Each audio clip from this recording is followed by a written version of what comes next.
welcome Lisa and Ella Hough. For those of you who aren't familiar, which I'm sure they need no introduction, they are the powerful mother and daughter team in the Bitcoin space who we love and admire so much. So welcome, both of you.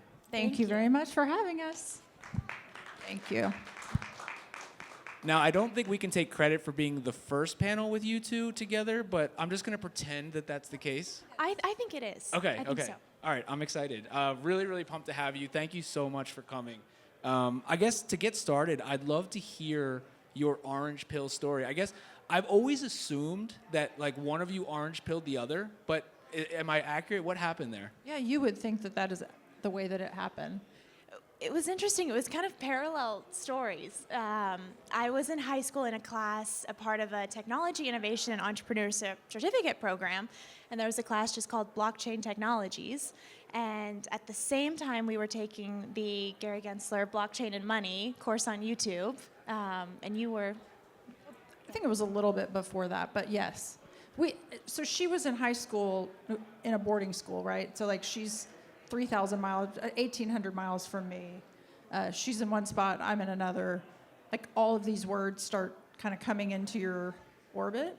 This crypto, blockchain, and of course for me, like oh gosh, if I buy some of this, like I'll be wildly rich on magic internet money. We should all get some.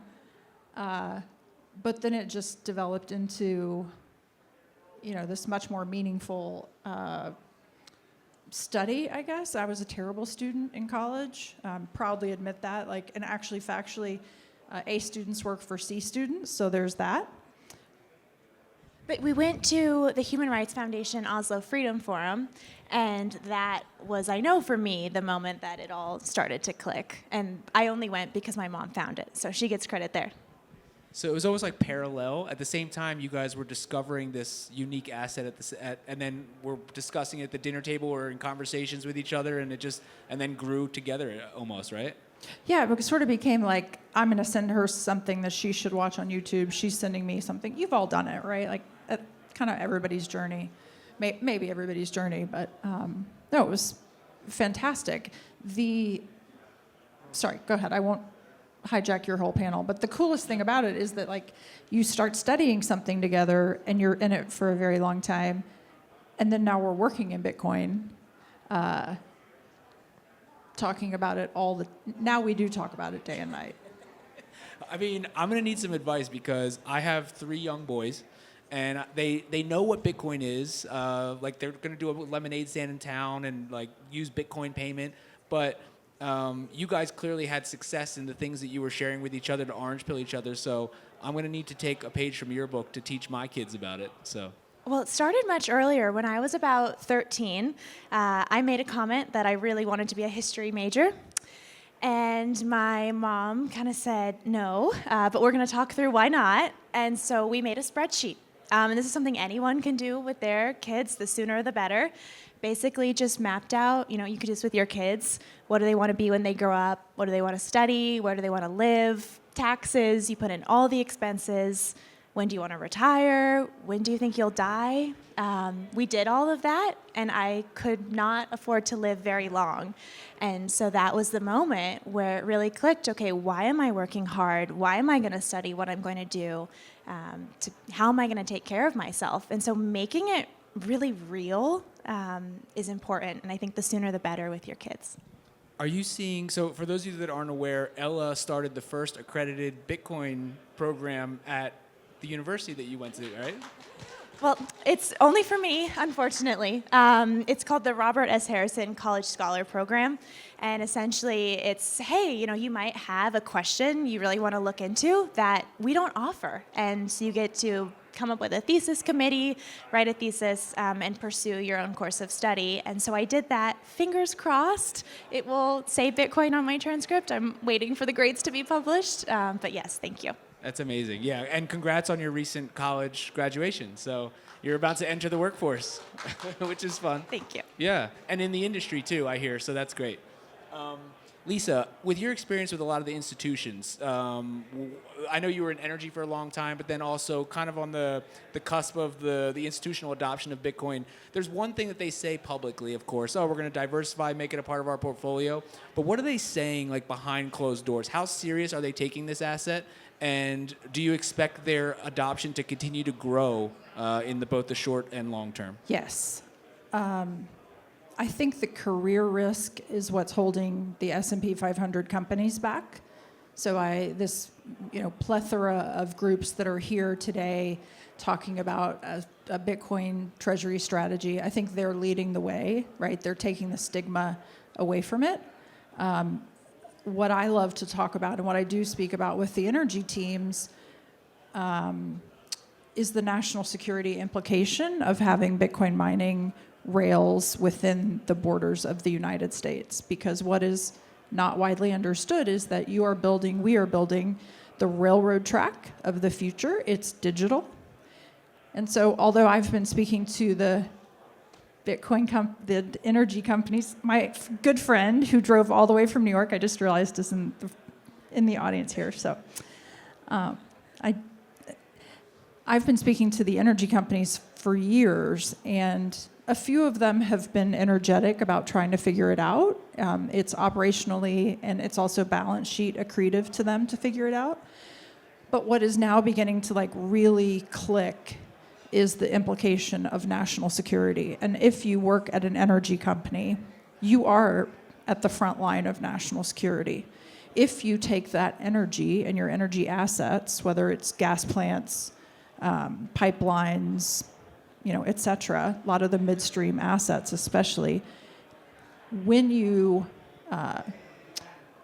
upgrade them, if you will, with Bitcoin mining on board, you are, like I said, laying the railroad track for the future. And that definitely has started to click in the last year. I just hosted Adam Back with the Blockstream team in Houston 2 weeks ago.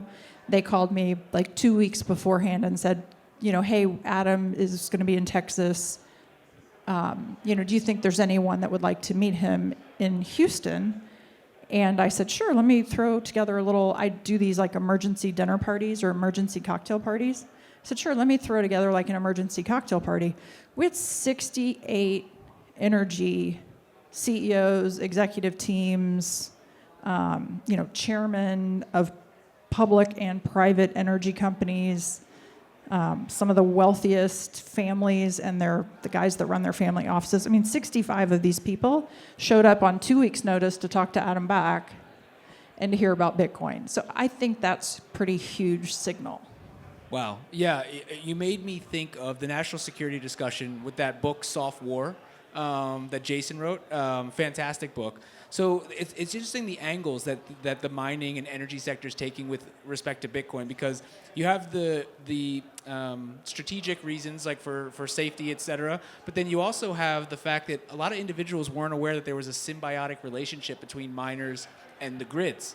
So for example, in Texas, if some of you aren't aware, Texas is unique where it's not a part of the national grid. They have their own grid.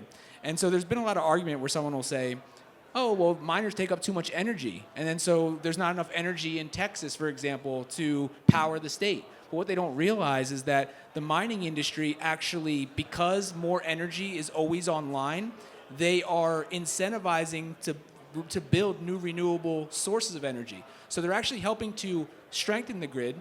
And then if the Texas government, because they work so closely together, will call a miner and say, hey, we're a little low on energy, can you turn off some mining? And then they buy the energy from the mining companies, and they're able to have a symbiotic relationship. And I know Fred Thiel from Marathon calls that the belly of the duck, which is the relationship between the two and how they can work together. And I love the national security implications as well. So it just almost seems like everything is driving to this being an inevitability, essentially.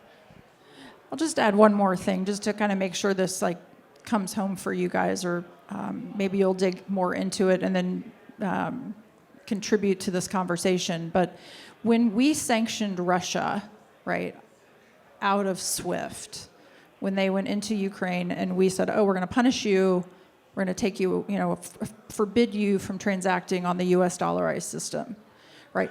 Without Bitcoin mining, without the actual infrastructure here within the United States, without the mining pools in the United States, in 10 years, and I believe Bitcoin is the money for the world, I believe in 10 years we will only use Bitcoin. This whole conversation about the dollar isn't here, right? Like, Mike Germano gave me a bracelet this morning that says "in the Fed." Like, I totally believe that that's coming true. But we have to have this infrastructure here, because if all the infrastructure gets built in Russia, which, by the way, they released, they mined 1 out of every 5 Bitcoin last year, or in 2023, I think. We have to have that here. Otherwise, we're not going to be able to use the banking system, right? The banking system is Bitcoin. 96% of the world doesn't understand that yet, but everybody here does. And Ella, so we have the institutional perspective, we have the energy perspective. What are you seeing at the college level or with your generation of why are students flocking to this? Is it that they realize that they have to work 2 jobs forever? Is it, is it that they ideologically are aligned? Or are they just waking up to the fact that the money is fighting them and now they're just opting out of the system? And I just gave you a bunch of options, but I'm just curious, like, what is that generation thinking in terms of like why they're getting into Bitcoin? I mean, I think it's varied perspectives, and shout out to Damien from USC, who's leading the USC Bitcoin Club. One phrase that I can't take credit for, Saifedean Ammous said it. Basically, I didn't want to work to earn my money twice. You wake up, you have your job, you earn your wealth, and then you come home at 5, 6 p.m. and okay, how do I balance my portfolio and work to earn my money again? Because it's systematically programmed to lose value in a fiat monetary system. But something really cool that I have been able to be a part of at Cornell is we're doing the first Bitcoin adoption index, looking at Bitcoin adoption across 25 countries. And this has never been done before. There has been Chainalysis doing a crypto adoption index, but nothing just Bitcoin only. And so we're actually just getting our data back. It's a 2-year study, so it'll all come out next year. But what is interesting is that, yes, it's the male kind of 30 to 44 age demographic that's most likely to adopt Bitcoin. It's also people that have a college education.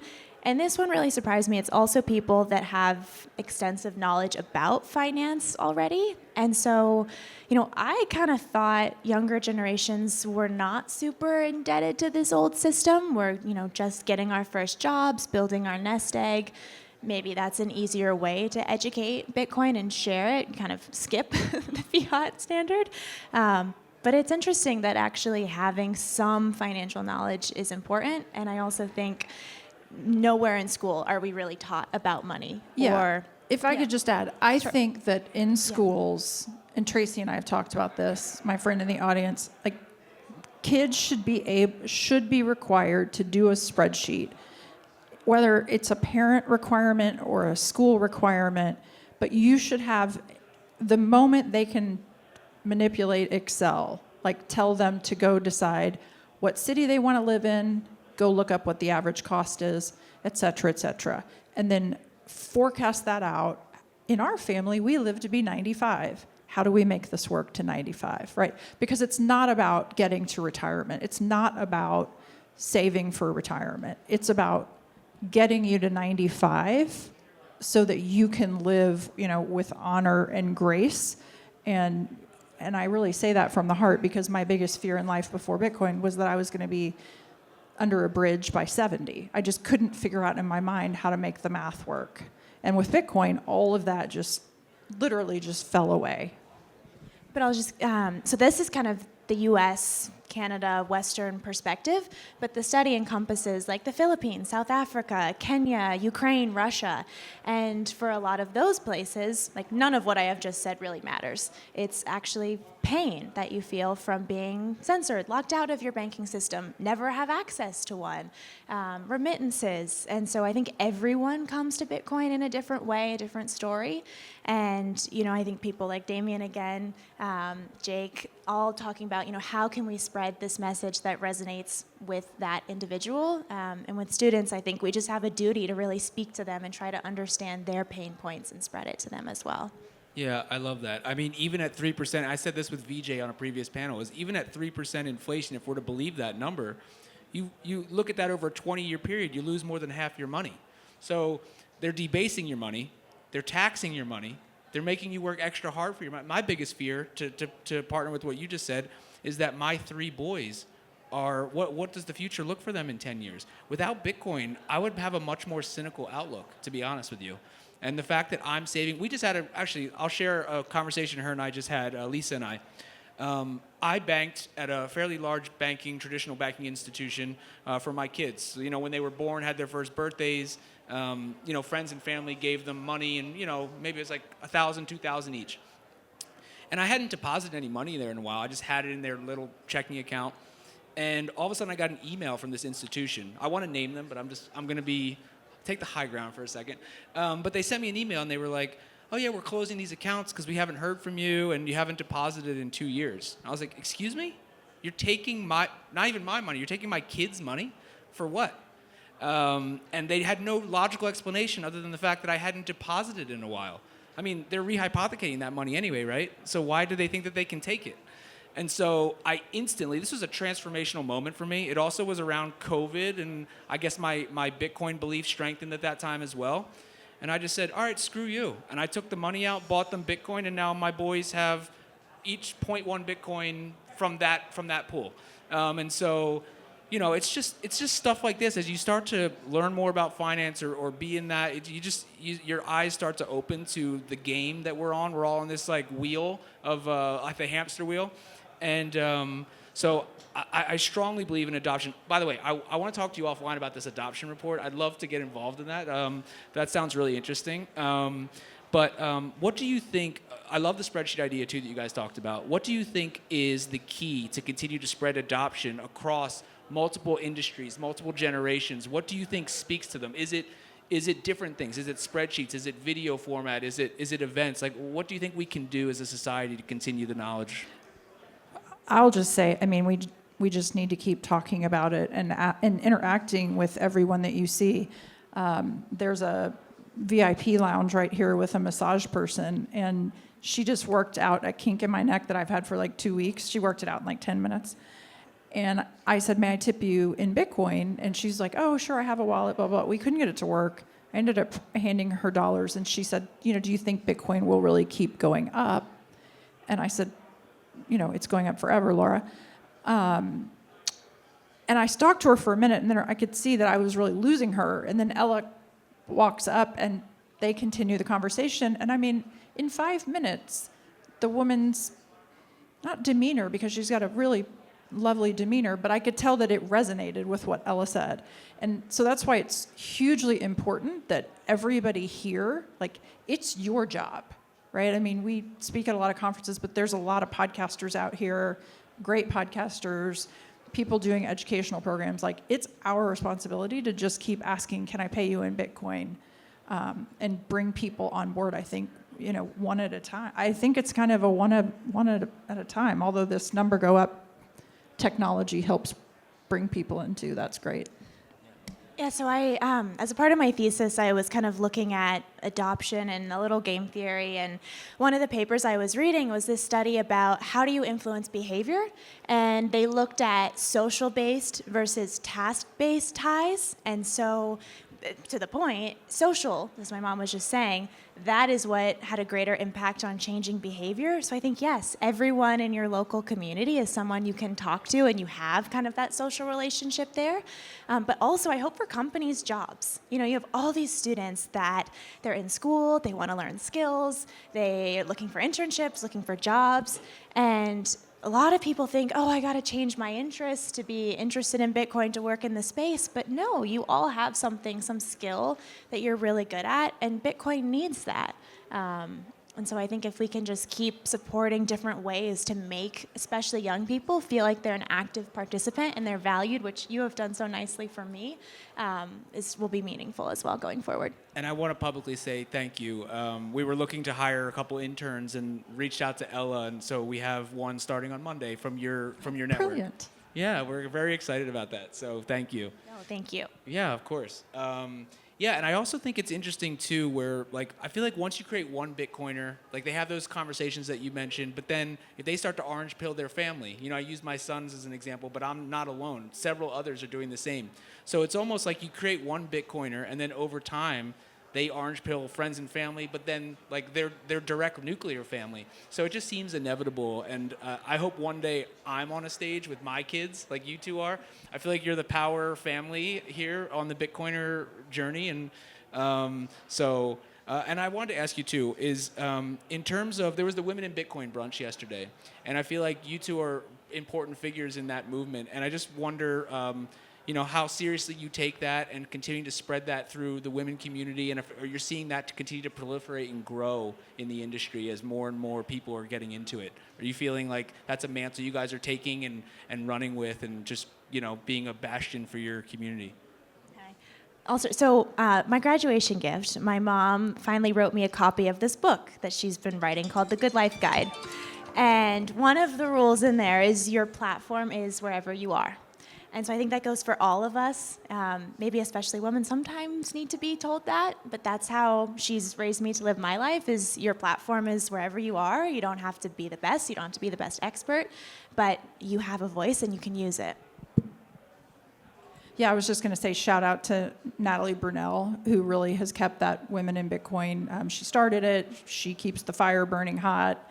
It's not easy, and she just... Not easy. Yeah. She raises all the money to make sure that happens every year, and it's beautiful. And yesterday there were 500 women sitting in one room, and it was an incredible amount of energy. Ella was on stage.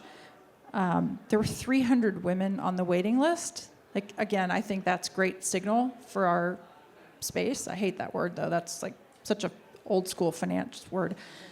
One of my favorite things that happens now at all of these conferences, you don't even know what I'm going to say. Why are you laughing?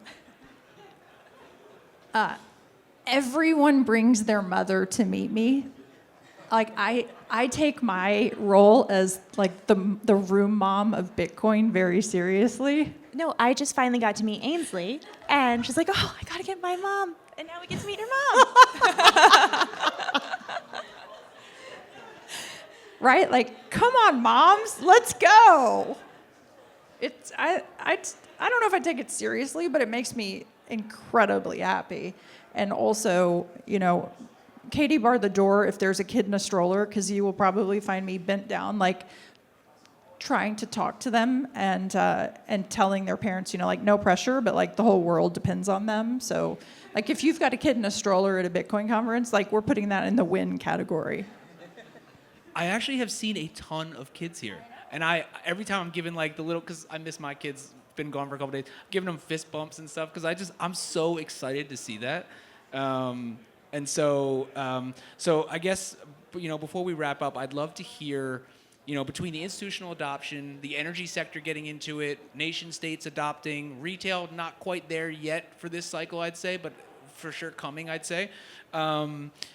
Like, what are you most excited about over the next year or so? And I loved your stance about 10 years. It'll be like Bitcoin will be the settlement or the money, essentially. But in the next year, what are you looking forward to, both of you, in the space? Sorry, industry. We hate that word, right? Well, I mean, I think I have all the students coming in. I mean, so this is the second year that the Bitcoin conference has really pioneered this free student ticket idea concept, where if you're a student, anyone can come to the conference for free. And so we're in our second year, and about 1,000 students are here this year, which is amazing. But what they have also spurred off is now I have literally like 6 other conferences that are like, hey, we'll do a student ticket. And so kind of bringing people into the conversation. I think Bitcoin's about people. It's about relationships being here. And so I'm excited for looking ahead at the calendar, all that's lined up, all the spontaneous moments. I mean, yesterday after the women's brunch, I had a text from one of the students, and he was like, hey, we have a group together having lunch. Can you come join us? And so more of that. I think that will really be impactful going on.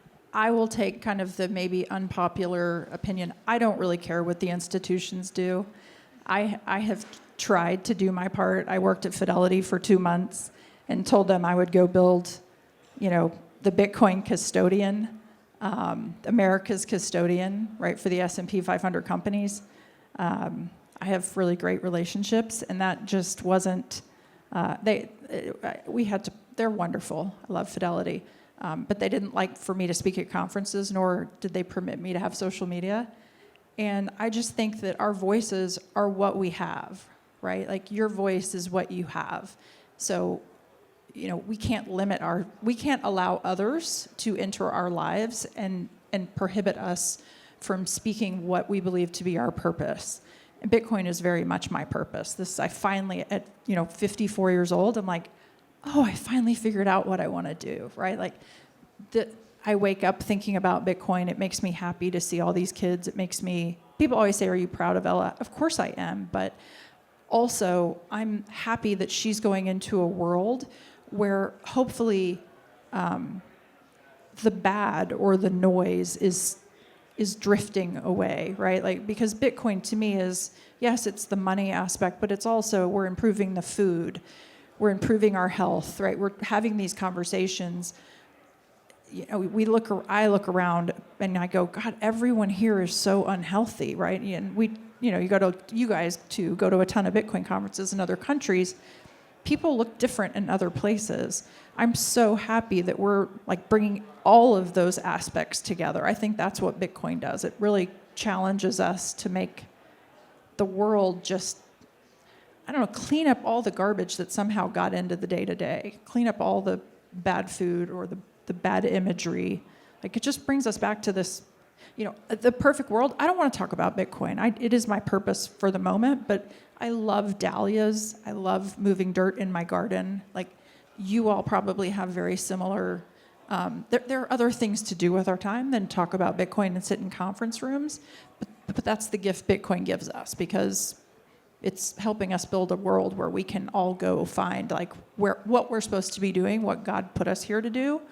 And I think at the root of that is helping others. He put us here to help others and to do good things. Yeah, I mean, I could speak for the rest of the community and say we're so thankful that both of you are on the mission with all of us. And I was talking with VJ about this, which is, number go up and to the right is great. You kind of need that for the adoption to take place. But at the same time, and all of that is, of course, true. But you kind of said it. It's like it's everything else. And most people, when they get into Bitcoin, 99% of people get into it because of the number and the investment. But you actually find yourself and become a better person in a ton of ways. Both individually, whether it be health-wise, whether it be long-term thinking, whether it be family-oriented. But then, like I had mentioned earlier, it incentivizes the adoption of more renewable energy. It's just everything Bitcoin touches, it fixes. And I don't think it's obvious and maybe sounds cliche from the outside, but actually once you get into it and start to adopt it, I have yet to meet a Bitcoiner that doesn't agree with that. And so thank you both of you for coming. This will be the first of many, hopefully, and would love to have you back, but thank you for the time. Yeah, thank you to BitGo. Thank you for everything you're doing here. Thank you. Yeah.